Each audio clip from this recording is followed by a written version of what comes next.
ವಾಲ್ಮೀಕಿ ನಿಗಮದಲ್ಲಾದಂಥ ಹಗರಣದ ಆರೋಪವನ್ನು ಹೊತ್ತಿರುವಂಥ ನಾಗೇಂದ್ರ ಅವರಿಗೆ ಕ್ಯಾಬಿನೆಟ್ ಅಲ್ಲಿ ಮತ್ತೆ ಅವಕಾಶವನ್ನು ಕೊಡಲಾಗಿದೆ. ಇದರ ವಿರುದ್ಧ ಈಗ ಬಿಜೆಪಿ ಕೆಂಡಾಮಂಡಲವಾಗಿದೆ. ನಾಗೇಂದ್ರ ಅವರಿಗೆ ಮತ್ತೆ ಸಂಪುಟದಲ್ಲಿ ಅವಕಾಶ ಕೊಟ್ಟಿದ್ದಕ್ಕೆ ಬಿಜೆಪಿ ಪ್ರತಿಭಟನೆಗಿಳಿತಾ ಇದೆ. ಸದನದ ಒಳಗೆ ಮತ್ತು ಹೊರಗೆ ಹೋರಾಟ ಮಾಡೋದಕ್ಕೆ ಸಿದ್ಧತೆಯನ್ನು ಮಾಡಿಕೊಳ್ಳುತ್ತಾ ಇದೆ ಬಿಜೆಪಿ.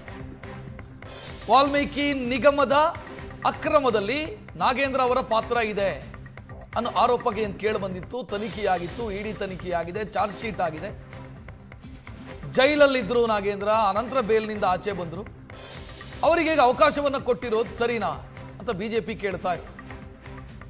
ಕಳಂಕ ಹೊತ್ತಿರುವಂತ ವ್ಯಕ್ತಿಗೆ ಮತ್ತೆ ಸಚಿವ ಸ್ಥಾನ ಕೊಟ್ಟಿರೋದು ಸರಿನಾ ಅಂತ ಬಿಜೆಪಿ ಕೇಳ್ತಾ ಇದೆ.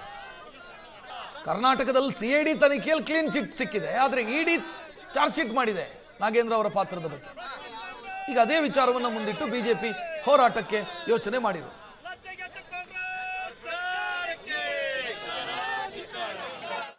ಮಾಜಿ ಮುಖ್ಯಮಂತ್ರಿ ಸಿದ್ದರಾಮಯ್ಯನವರು 187 ಕೋಟಿಯಲ್ಲ ಲೂಟಿ ಹೊಡೆದಿರೋದು, ಬರೀ 89 ಕೋಟಿ ಅಂತ ಹೇಳಿದರು.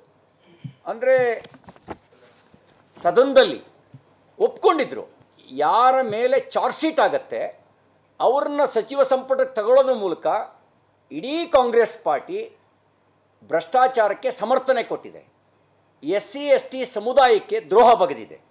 ಸಮುದಾಯದ ಹಣವನ್ನು ಲೂಟಿ ಹೊಡೆದವನಿಗೆ ಮತ್ತೆ ಮಂತ್ರಿ ಮಾಡೋದ್ರ ಮೂಲಕ ಭ್ರಷ್ಟಾಚಾರವನ್ನು ಸಮರ್ಥಿಸಿರೋದು ಮಾತ್ರ ಅಲ್ಲ, ಭ್ರಷ್ಟಾಚಾರಿಗಳ ಬೆಂಬಲಕ್ಕೆ ನಿಂತಿರೋದು ಮಾತ್ರ ಅಲ್ಲ, ಅದರ ಜೊತೆಗೆ ST ಸಮುದಾಯದ ಹಿತಾಸಕ್ತಿಗೆ ದ್ರೋಹ ಬಗೆಯುವ ಕೆಲಸವನ್ನು ಮಾಡಿದೆ.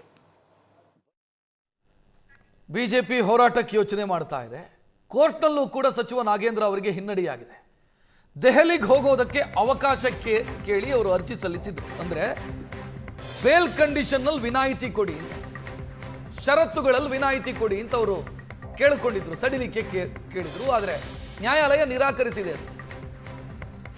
ಜಾಮೀನಿನ ಷರತ್ತನ್ನ 15 ದಿನಗಳ ಕಾಲ ನನಗೆ ಸಡಿಲಿಕೆ ಕೊಡಿ, ದಿಲ್ಲಿಗೆ ಹೋಗಬೇಕು, ನಾನು ಪಕ್ಷದ ಕೆಲಸದಲ್ಲೇ ಭಾಗಿಯಾಗೋದಕ್ಕಿದೆ.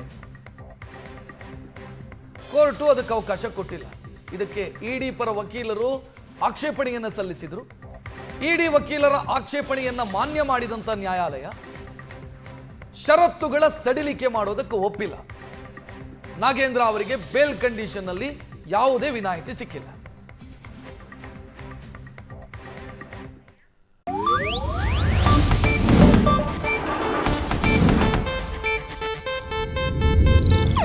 ಇದು ಏಷ್ಯಾನೆಟ್ ನ್ಯೂಸ್ ನೆಟ್ವರ್ಕ್ ಪ್ರಸ್ತುತಿ.